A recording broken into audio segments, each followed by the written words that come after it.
Trying to live stream. We're now streaming live on Facebook. Hello, everyone, and welcome back to another episode of The Awakened Soul with Aaron Scotty and myself, Lucas Mack. And today, Aaron, why don't you go ahead and make the introduction to our amazing guest? Can you hear me? Yeah, I lost you for a second. Oh, well, why don't you go ahead and make the introduction to our amazing guest who we have today? Oh, were you talking to me? There you go. Oh, Facebook. Oh, Facebook. So today we have Allie Bowen. Hi, Allie. Thank you for joining us. Allie has a beautiful modality that I had the pleasure of experiencing this week. I was introduced to Allie by Mark and Crystal Hansen. Allie is Crystal's sister, and we had them on the show a couple of weeks ago. And then they introduced me to Allie to have on the show as well. And then I got to sneak in a session with Allie and her Biofield sound healing.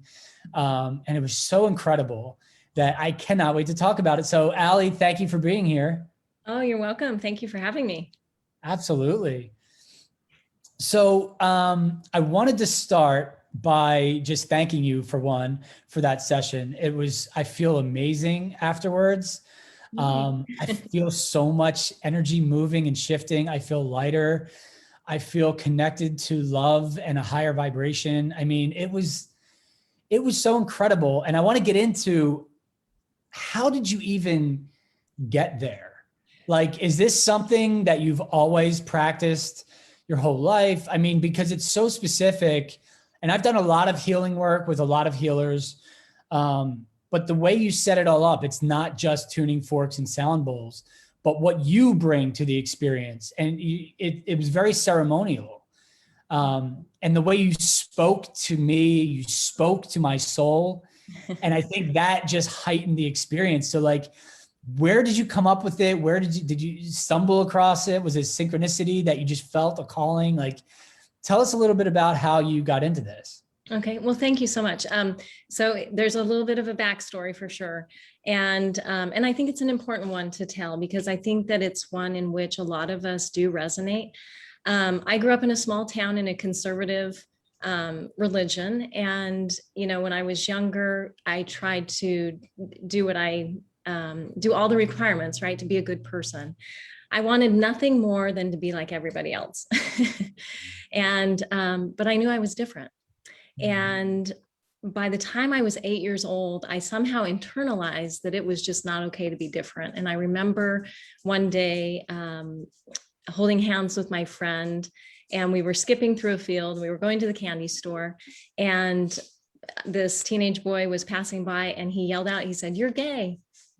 And I dropped her hand because complete shame washed over me. And I was like paralyzed in that moment. And she reached over and grabbed my hand again and, was ready to skip on to go to our candy store to get our penny candies that we were going to go get. And I dropped her hand again, and she picked it up again. She's like, "Why?" And I said, "We can't hold hands." And she's like, "Well, why?" And I said, "Because we can't be gay."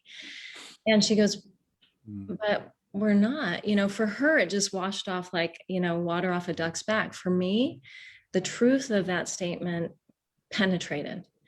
And it was like, from that moment forward, my life became a journey in trying to find whether or not I was worthy of love, worthy of being liked, what my worth was, And I remember, in fact, when I was 12. Now, the great thing about all that is I was very sensitive. I was an empath, very sensitive to other people. So I really tried to make other people feel loved and welcome, and, was very aware of underdogs. But I remember when I was 11 or 12, I was in 6th grade, and we had this assembly, and, they called us all in and everything. And they were doing a few things. The teachers were saying a few things. And then all of a sudden they said, "And we have this award, and it's the Hope of America Award. And it's going to, a particular person today." And they named off all these things of who this person was, like the attributes of this person, the characteristics of this person. And I remember thinking like, wow, this person who gets this is just going to be, just amazed, and what an amazing person this would be. And then they called my name. And I remember thinking, I sat there stunned, and I thought, they have the wrong person.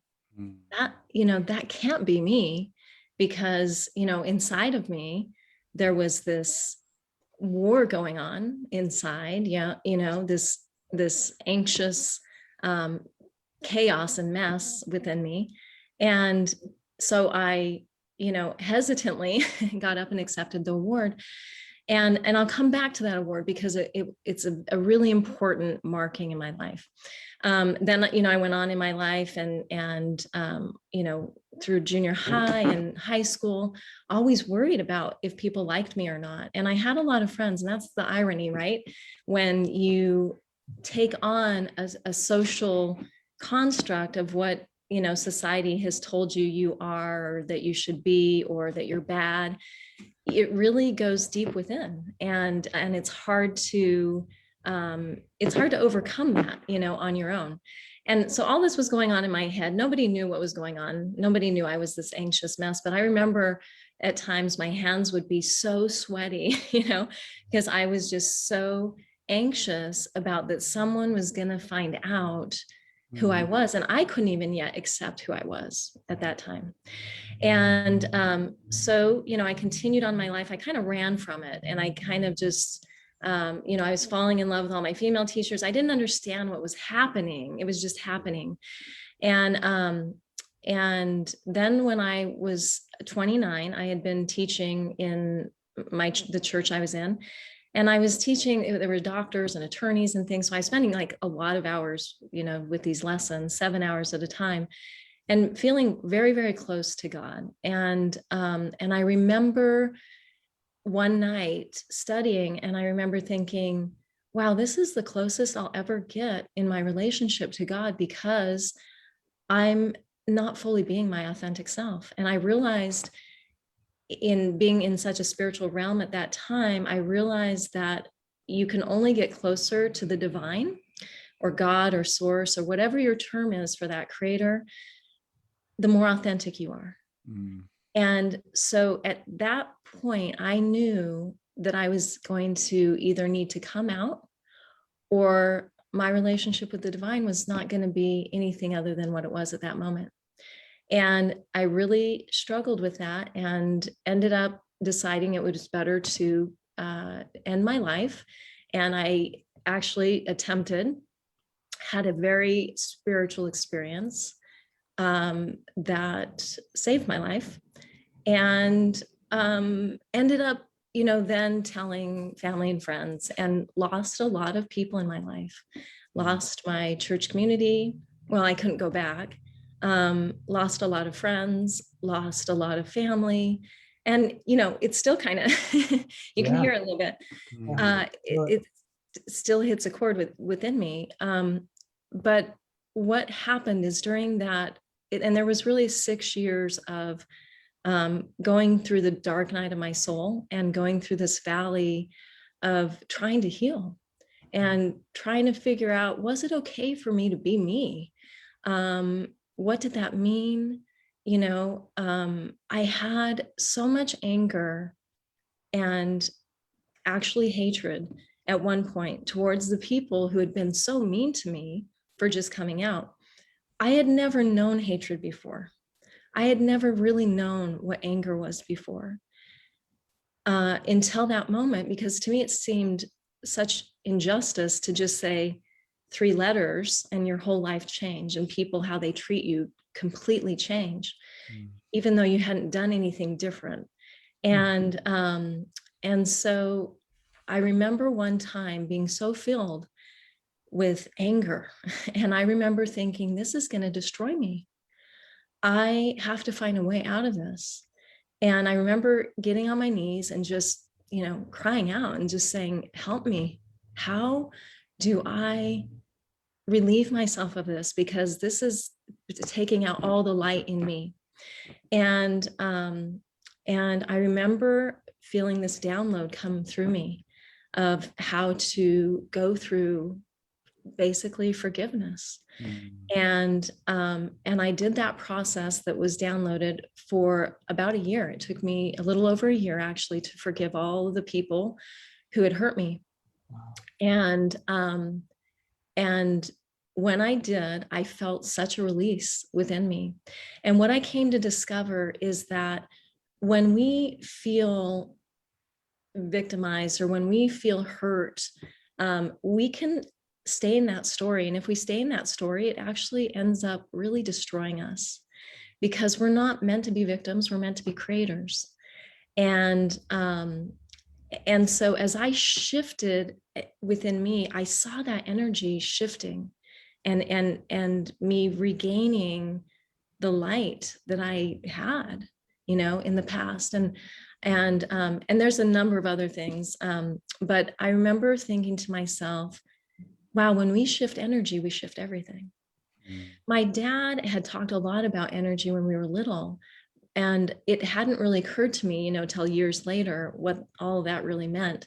He'd talk about we could walk into a room and change the energy based on, our responses or how we were treating people.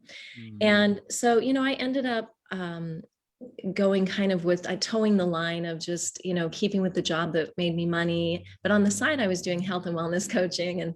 And then about two and a half years ago,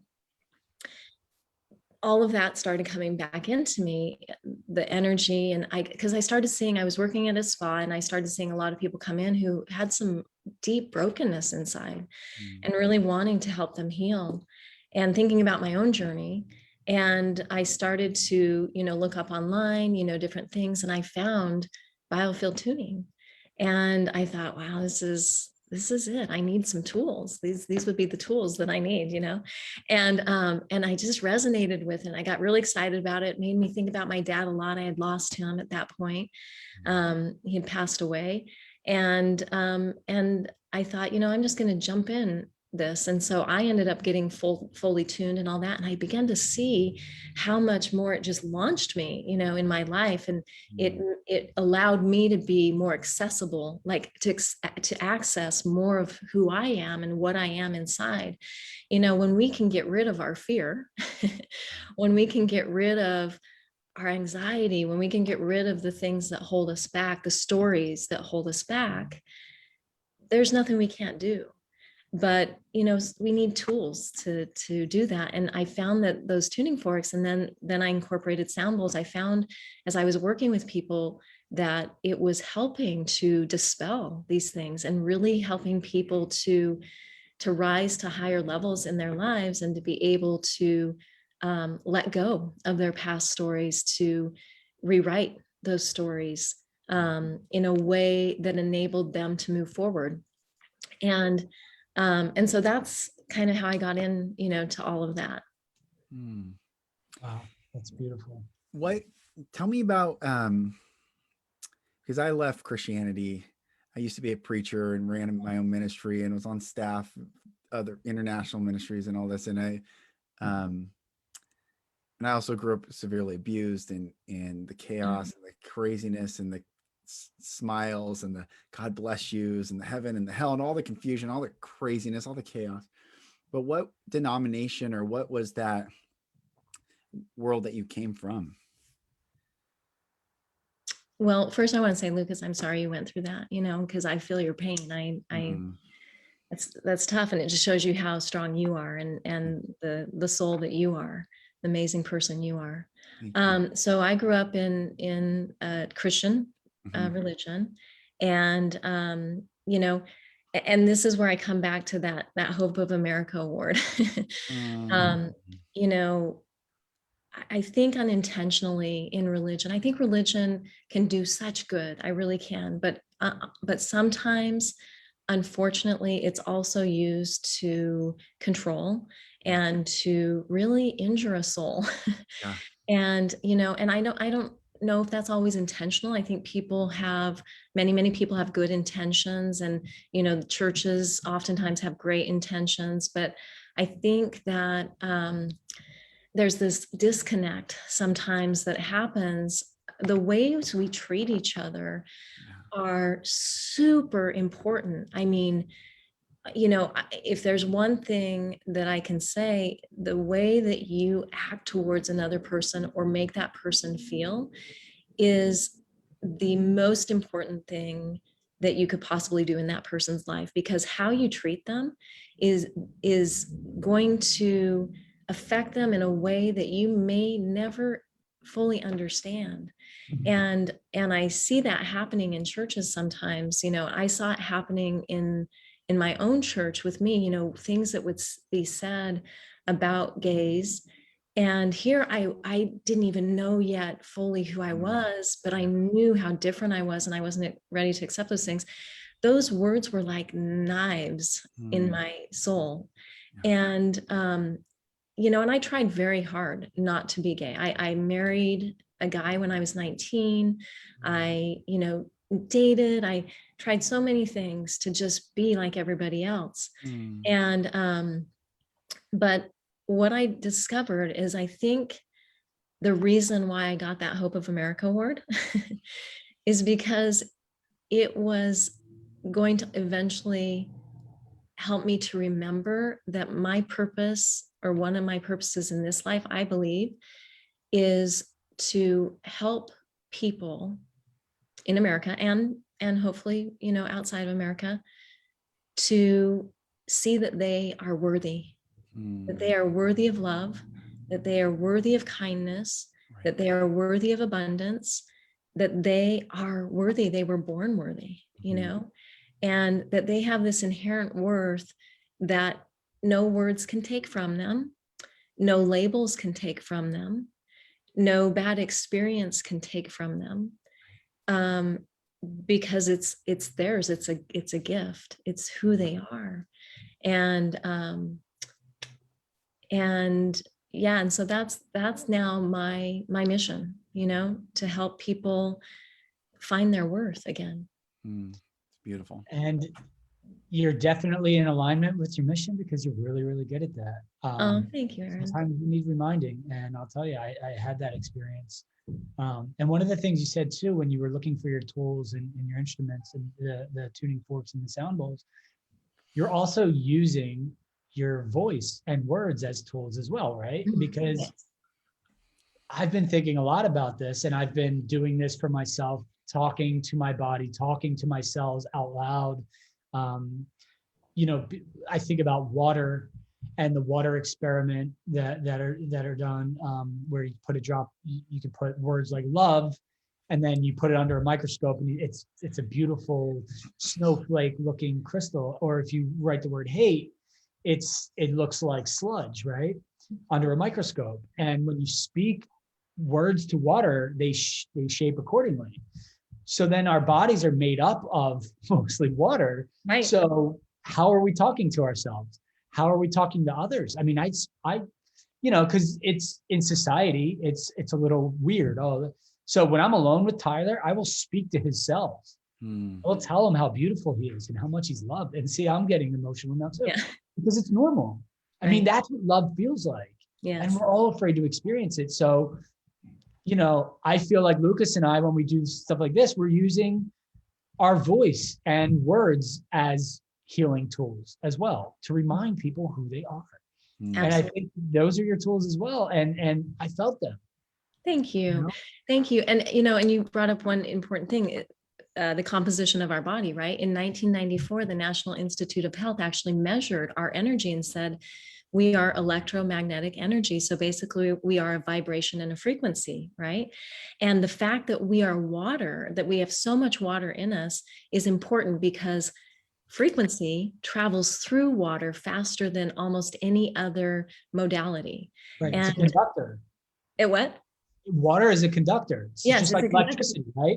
Absolutely. If you dock it and there's water on the ground, you'll get electrocuted over on that side. Yes. Like that. Yes, precisely. And I even notice, like when I'm working with clients, in their minds, they'll be over here, right? They'll be really stuck in something. And then we start, I start using the sound and really seeing where their chakras are and everything. And all of a sudden, within just minutes, they will say, oh my gosh, Allie, I was here and now I'm here. How did I get here? But I'm here now, and I don't really I'm not attached to this other piece anymore. And it's so beautiful because it just shows you how quickly we can heal and how quickly we can shift and change when we have the motivation and the right tools, to do it.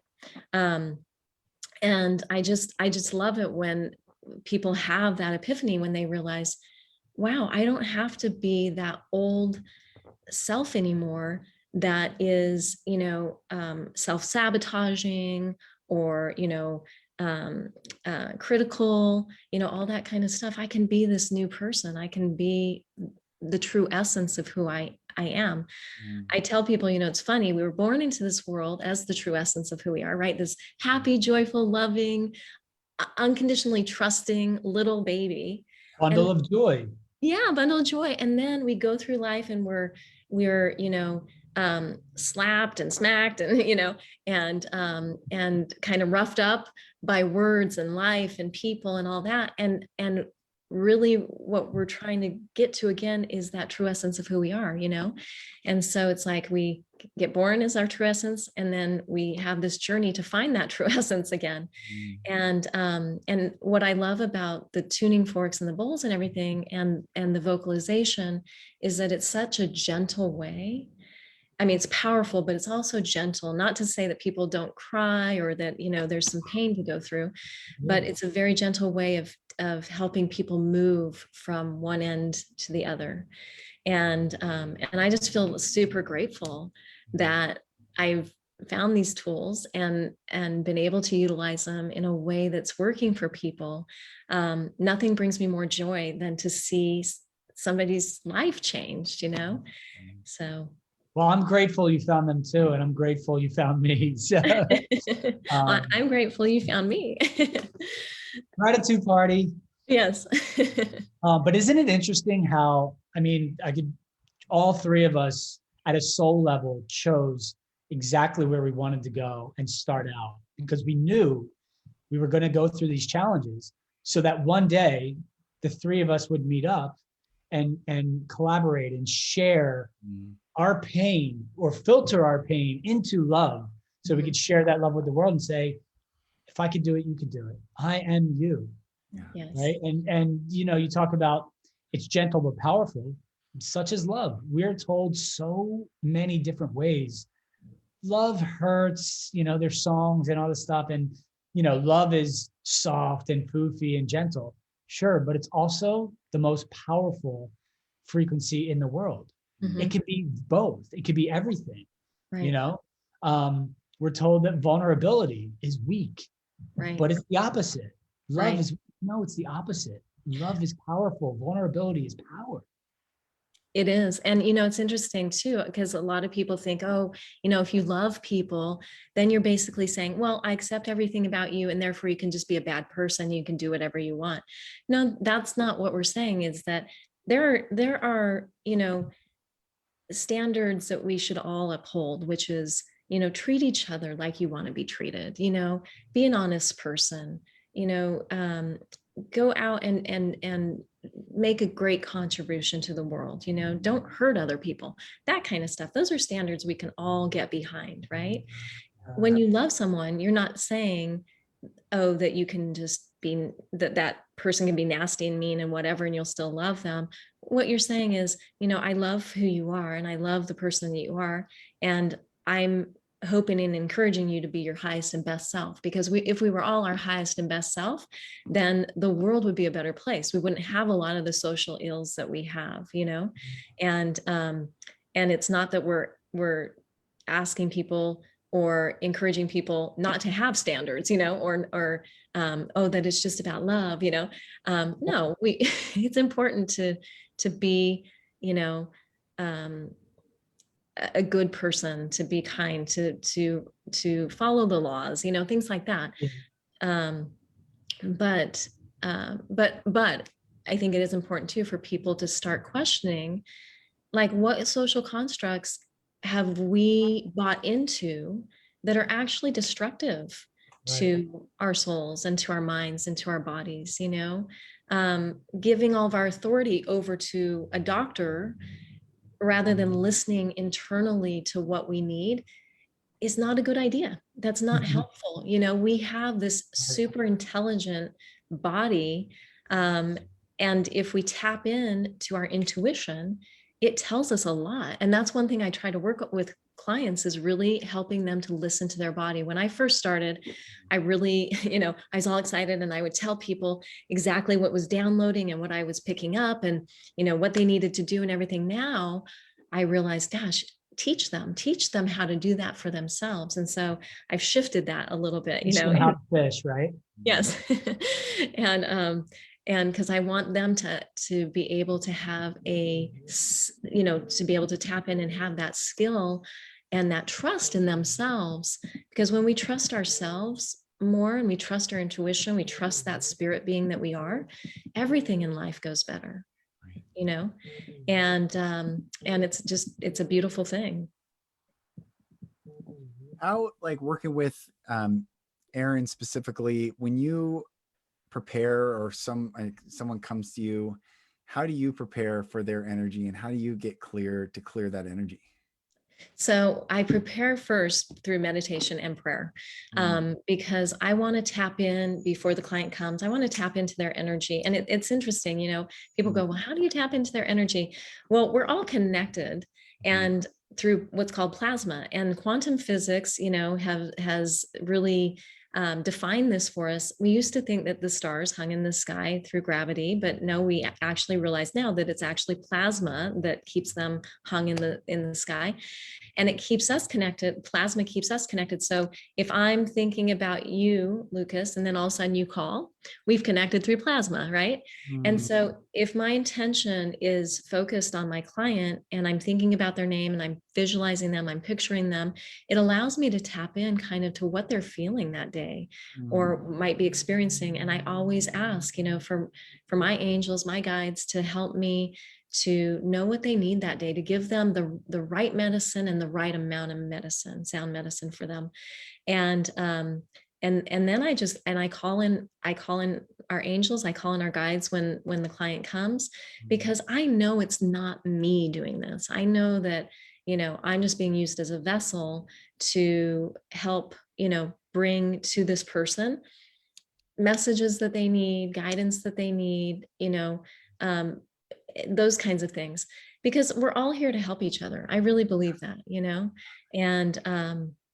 and so that's how I prepare. And then how I clear is I do use Palo Santo, which is, a tree, and I burn that because it removes negative energy. I also clear the energy with one of my tuning forks and a lemonaria crystal, which is a crystal that has all the properties of other crystals. It's a very powerful crystal.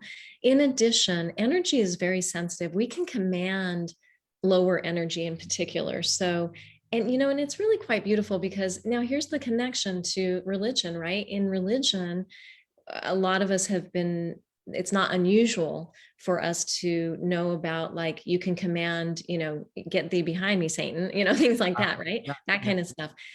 We can command that with lower energy. So if we feel darkness around us, or we feel dark energy around us, we can command in the name of the highest creator, or whatever terminology you use for that, that energy depart from you. And so I always, I will command any negative energy or energy that's not mine to dispel, to depart, to be sent to the highest light. I also do like a sweeping motion, on my arms, shake it off, that kind of things. Dogs are really great with this, right? They shake their bodies. That's what they're doing, is they're shifting the energy. If negative energy is on them, they're trying to shake it off. They're trying to shift it off. So intuitively, they know what to do, right? And we actually intuitively know what to do. I think I was talking to you, Erin, when we walk, we've known intuitively that we are vibration and frequency. When we walk into a party or we meet somebody, we say, I like your vibe, and, but yeah, so that's a way anyone can do it. I mean, anyone can, use their words to command energy. And it's just that we haven't been taught that, but it's fully accessible to us all. Well, one of the biggest things as well is we need a strong belief system. You need to believe it the way that we were conditioned to believe in the negative or dark energy. Yes. Right? I mean, we just believe that we go to a doctor and take a pill and it works. Sure, if you believe it'll work, it'll work. Right. But it's the same idea. It doesn't actually have to be a physical pill. I mean, Right. but we weren't conditioned to believe that. Right. And we understand why. There's a market, there's an industry, and there's stuff involved, and that's fine. But we have the free will to ask these questions Mm-hmm. and to go and like you said, you just described a lot of your journey in a nutshell, but you went through a lot to clear some of that and learn a new belief system. Same as me and same as Lucas. Like, it's not just like one day you go, okay, I believe, and this is why people have trouble with like the law of attraction and manifestation, because that taps into the ego, right? It's a good gateway Right. for spirituality, but it's not the end all. Because it taps into the ego of like, I want to manifest this material house or this car. So again, it becomes a little misconstrued, and you're like, well, I want to manifest this house, but do you really believe that it could happen overnight? It can, but do you believe it? If you don't believe it, it won't. Right.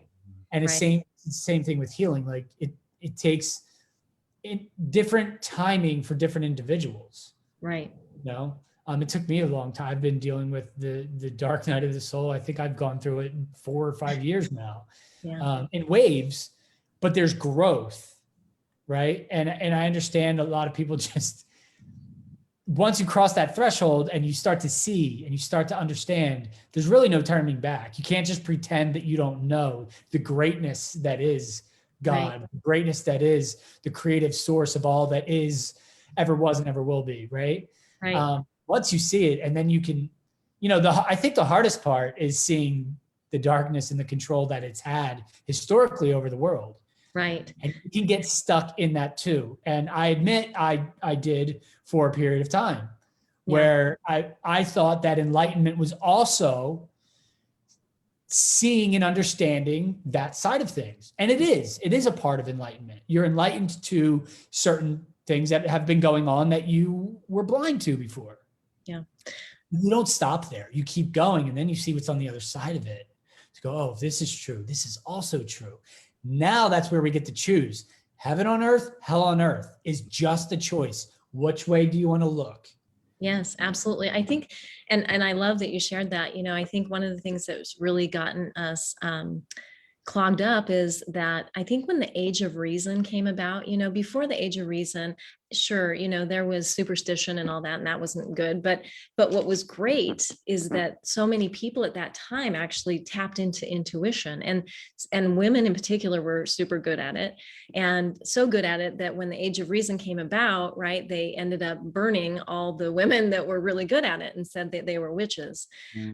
But the thing that I think is most helpful for people if they want to get back to believing is really sinking into their intuition, developing their intuition again, because when we use our minds are one of the worst vehicles for helping us to find happiness. And the reason why I say that is because the mind deals with the ego and it deals with the unconscious, and those things will trip us up time and time again.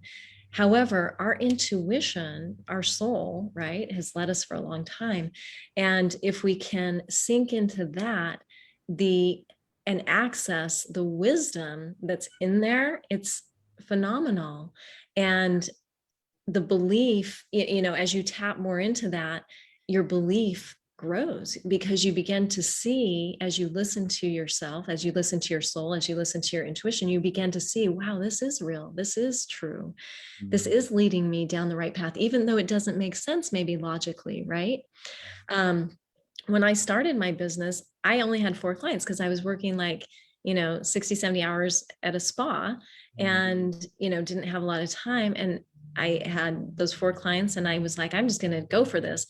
And I went for it, and it was all word of mouth. I've never had to advertise.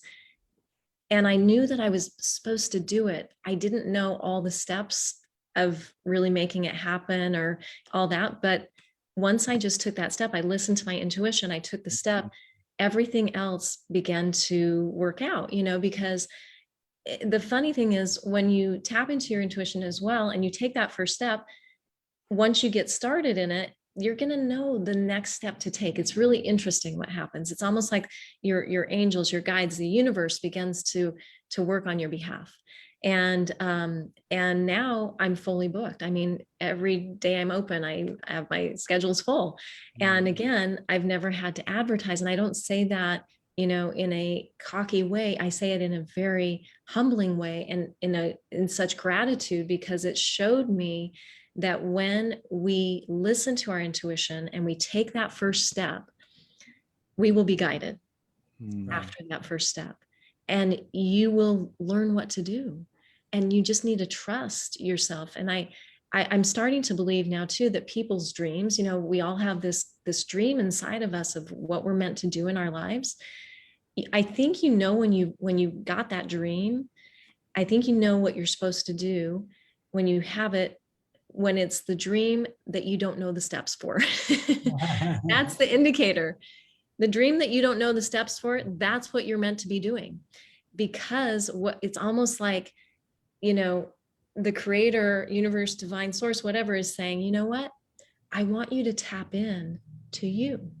I want you to tap into your intuition. And if you take that first step, we'll help you out the rest of the way. You don't have to know the 10 steps ahead of us, but our minds, we've been trained and conditioned. Oh, you need to know 10 steps ahead. You need to have X, Y, and Z already in place before you take that first step and the second step. And I've just found that not to be true. Yeah. But it also to set goals and plan and memorize, right, and all these things that actually slow us up. Yes. But when we trust that God is in the unknown, the universe has our back, all that kind of stuff, you don't have to think so much. You just allow it to unfold, because the more we think, the more we clog it all up.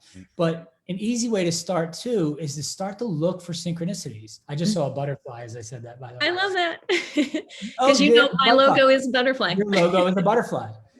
So it's like we can always ask for synchronicities, but then we have to pay attention to the signs, and it's not going to be a literal sign, because that's not how the universe works, right? But we could just ask, what am I meant to do next? Show me.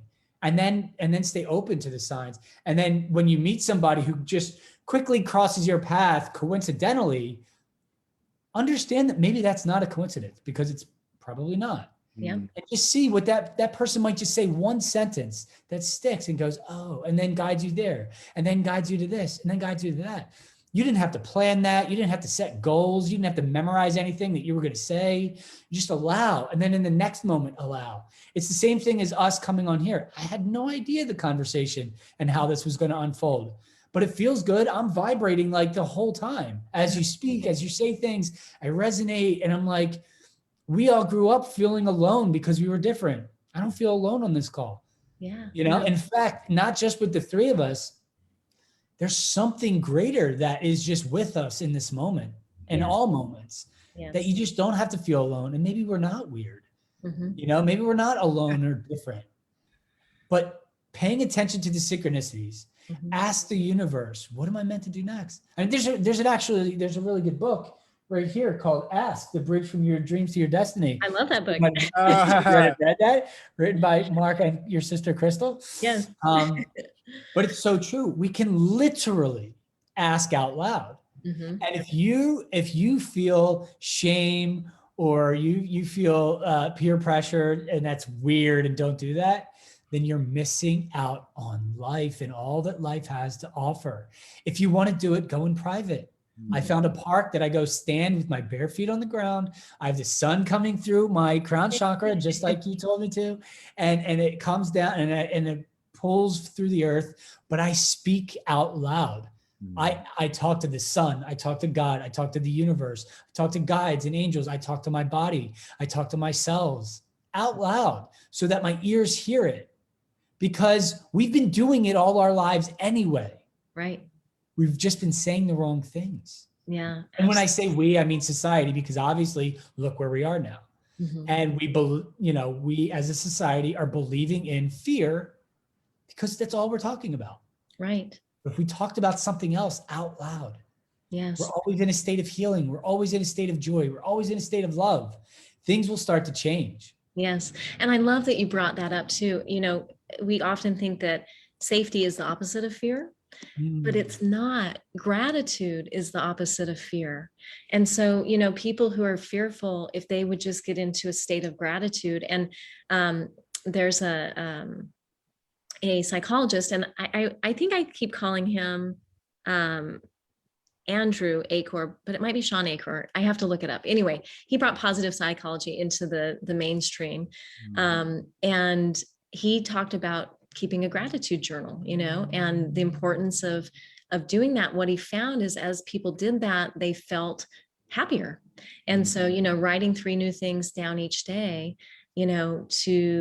to develop that gratitude was really helpful. And as their gratitude developed, their happiness developed, So a lot of people who've been very fearful of COVID and things like that, get grateful, start counting your blessings. What are you grateful for?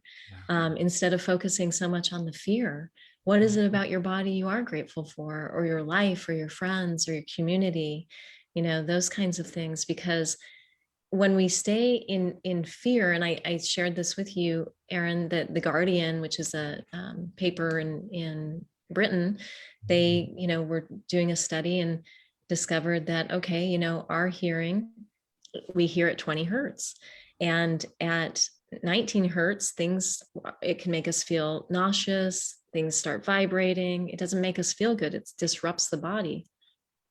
Go 1 hertz lower, and that's even worse. It's paralyzing. And what they've discovered is that in the roar, of the lion, right, that when it goes to get prey, that frequency, that vibration comes out at that lower 18 hertz. And they're hypothesizing that fear is 18 hertz because it's paralyzing, it's damaging to the body. Wow. And, and I think people don't realize that things like emotions, fear, damage the body.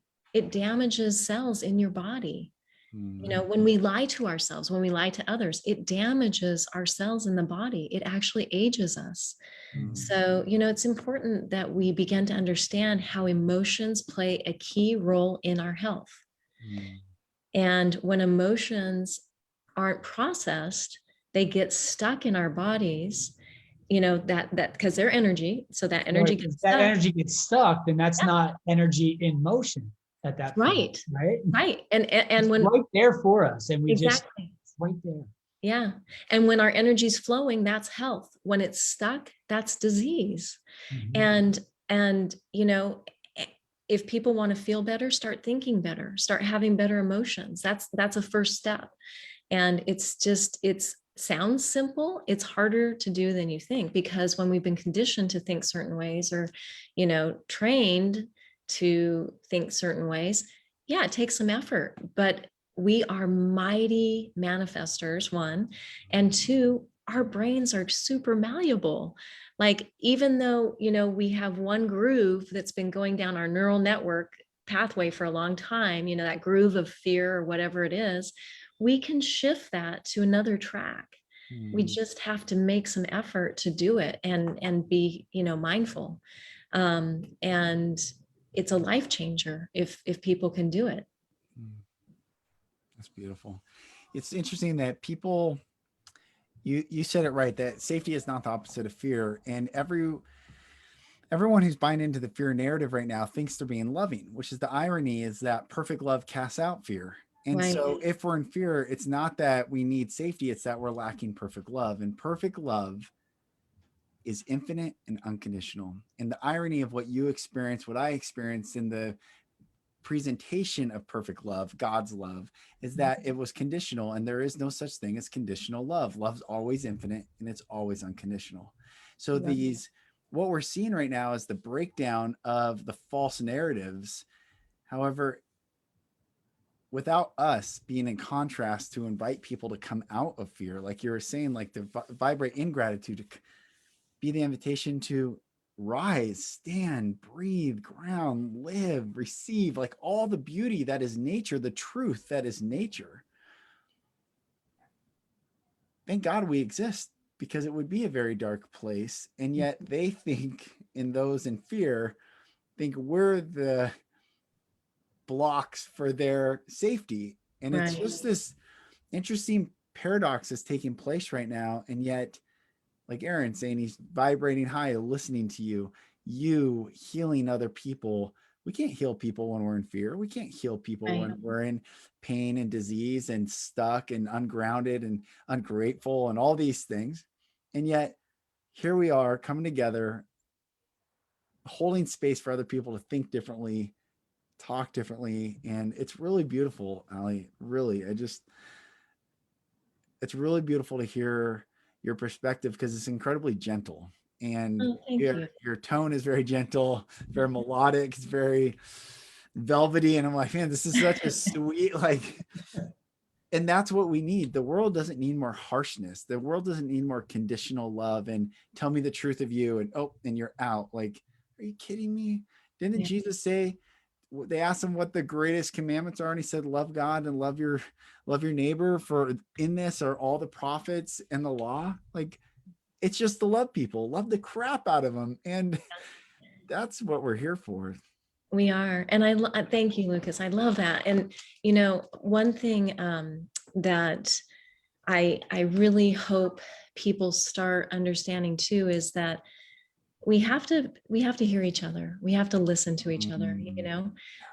And because we're human, our words are imperfect. You know, there are going to be times when I don't understand something about your life. There are going to be times that maybe when I'm asking you about it, I might not get my words right. But my intention is good. I want to know more about you, right? When I was coming out, I can't tell you how many people were non-PC. If we think of that PC, right? Yeah.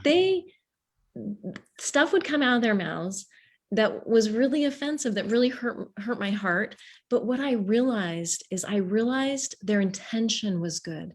They were trying to understand where I was. They were trying to understand who I was. And this was their first time intersecting with a gay person, right?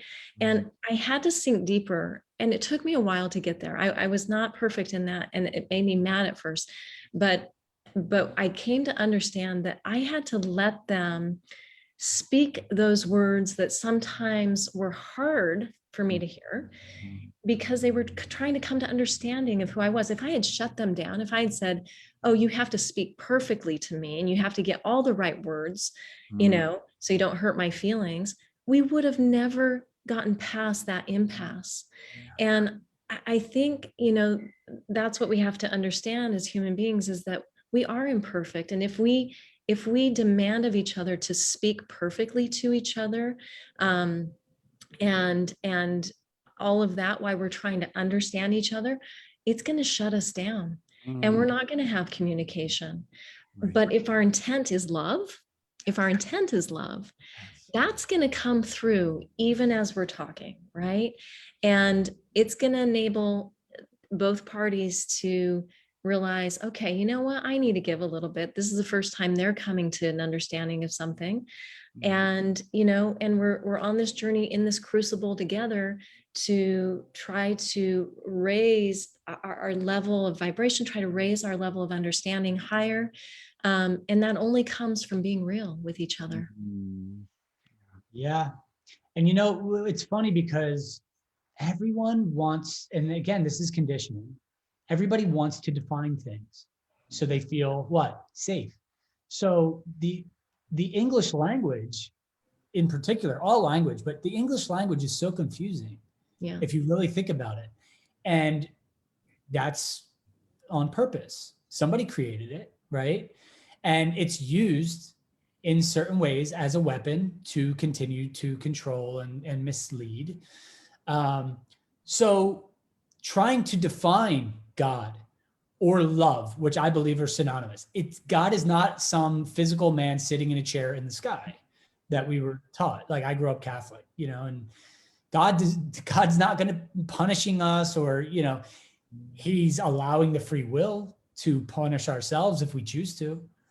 And I'm using he, but it's theoretically, it's an energy. It's non-physical. It's an energy. It's a creative, loving energy. And again, I'm just trying to use words to define something that's undefinable. Mm-hmm. Language is so limited. Now, words are important with the intention behind it, but you cannot actually define love. True love, not unconditional love. That's an oxymoron, because love is unconditional, right? Mm-hmm. And trying to define love is just like trying to define God. And you're never going to be able to actually do it. You can feel it though. And that's what I think we need to get to. We need to get to a place where we're feeling the vibration of the intention that's coming. Mm-hmm. And it's hard because we're conditioned to listen to words. And when somebody says something, we can choose to be offended by those things. Right. Or we can try our best to get over that hump, see their struggle. And it's like, this is why when death occurs or something, nobody knows what to do. I'm sorry for your loss on Facebook, but stay away. Mm-hmm. We could lean into that and go, I'm not going to say anything, but I'm here. I want you to just feel that I love you. And I can't imagine what you're personally going through right now, but I'm here. Mm-hmm. And I love you. And I just want you to feel my love.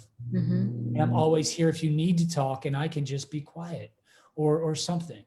But it's so uncomfortable to try to console with words from the English language. Yeah. So therefore, everybody runs away from those moments. Mm-hmm.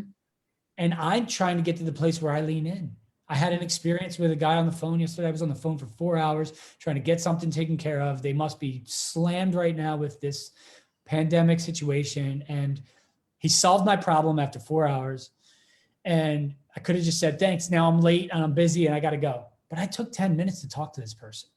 Oh, that's awesome. And just tell him that I understand. And I said, you probably get screamed at all the time. And I just want you to know, you don't know me. I don't know if this matters, but I feel you. I would have been the guy a few years ago to scream at you because you don't understand. I've been on the phone for a week trying to get a hold of, and then this, and then we get disconnected. And none of that is his problem. None of it. I had to know that I was in exactly where I was meant to be in all those moments for whatever reason. And I was meant to get Michael on the phone. Michael was meant to solve my problem. And then I was meant to talk to him as a human being. And it's funny because every part of him sounded like a robot until he felt seen and heard. And then all of a sudden his voice became melted butter and he sounded human again. And he said, thank you so much for saying that. Nobody understands what we're going through. And nobody talks to me like that. You're right. Most people scream at me. And it is what it is. Like, I wish it wasn't like this. I wish we had a better system in place and all this stuff. But I shut up and he started talking to me for like 10 minutes. That is so powerful. He didn't even want to take the next call, because he knew that he wasn't going to get me on the phone. And I just realized it's not just when this camera turns on and records and we're having a podcast moment to like turn on love and light and God, let it come through in every moment. See the person that comes across your field. It's not a coincidence. That person crossed your path for a reason, a season, or a lifetime. Doesn't matter which. You don't have to know which in that moment, but just be that light in every moment. And I don't know, that guy might have just gone on with his life, or I could have changed the trajectory of his plans for that day. I don't know. It doesn't matter. I know in that moment, I held him in the highest light and I told him that I appreciated him. And everybody's saying that the people on the front lines are the true heroes, the nurses and the doctors. And some of them might be because they believe they're going into the fire, and that's fine. But there are other heroes during this time. And I think we're unsung heroes or whatever, and that's fine. It doesn't matter. We're holding space. We're building the net for when people are ready. And that man is being screamed at, but he still shows up. He got on the phone. He solved my problem. And that's a hero. He was my hero. He was my family's hero. And I wanted him to know that. And if we could just tell people this, like, it's simple. It's would, just so simple, and we forget. it would change the world, you know. I often think, and that is just so beautiful. I just think about when you were telling the story, I was just feeling it and feeling him, and just thinking, you know, it's just so beautiful when souls connect, because you were connecting to his soul. You know, I was thinking the other day, I thought, you know, I would love the world, and one thing that I'm really trying to practice in my life, and I haven't always been good at it. You know, we're all on a journey. We're all on a journey of healing. We're all on a journey of trying to make ourselves better. None of us are perfect. We all have flaws. I have flaws. I am not perfect. But one thing I am trying harder to do is, you know, labels are really destructive, I've found. And I'm really trying, like, to hear people, and also to, if they have a difference of opinion, like in how they see God, for instance, or creator or whatever, and what that image is for them or what that is for them, it's not important to me anymore that I try to convince them of my view or what God is to me or what that creator is to me, because I feel if that person and I are both trying to be our most authentic, highest, you know, genuine, loving selves, then that's okay. It doesn't matter so much that we have the same definition, like you said, Aaron, right? We're all trying to define. It doesn't matter that we have the same definition if our souls, if we are trying inside to become more authentic, genuine, loving, and kind. I think that's the most important thing. And I think, and my hope is that our world, right, will start realizing that more, that you don't have to go and argue and fight with someone to get them to believe as you do.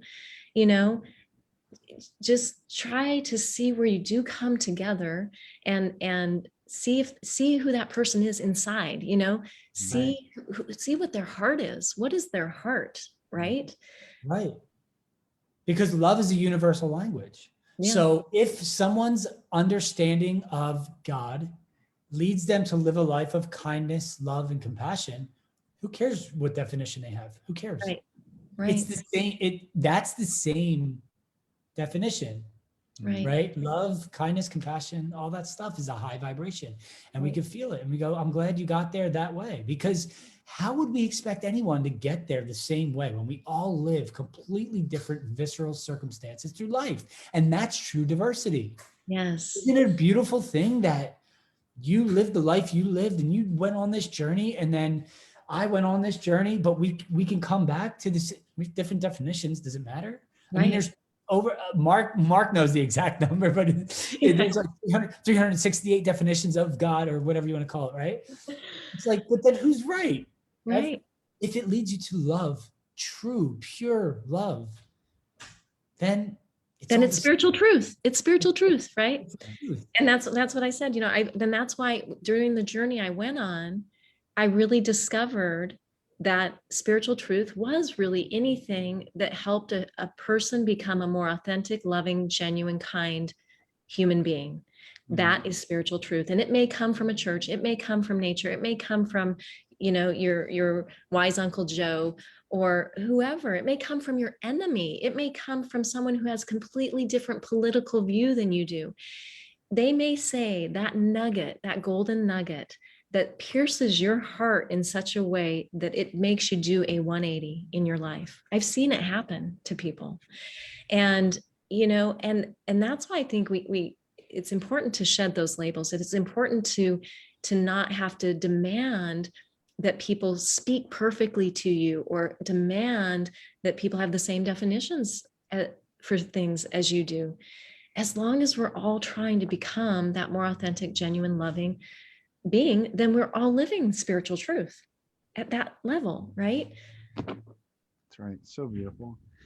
Allie, you're a beautiful soul. Oh, you are too. Excited now. This is so so beautiful. How can people find you and connect with you? Sure. So like I said, I haven't really had to advertise or anything, and I'm just barely starting to get my website constructed. I have this wonderful young woman who's doing my Instagram. So you can find me on Instagram. It's at Allie, A-L-I, health and is spelled out, A-N-D, Allie Health and Wellness on Instagram. My website should be out shortly, and that will be www.alliehealthandwellness.com. And also on Instagram, I have my telephone number, so you can always text me. I'm very accessible to people, and I'm here to help people heal. And if there's something I can do for someone to get to that space in their life, because here's my deepest feeling is that our world, our society is only as healthy and happy as our unhappiest and unhealthiest person. That's right. That's right. That's so beautiful. Well, thank you for coming on. I'm Thank so you. glad, Erin.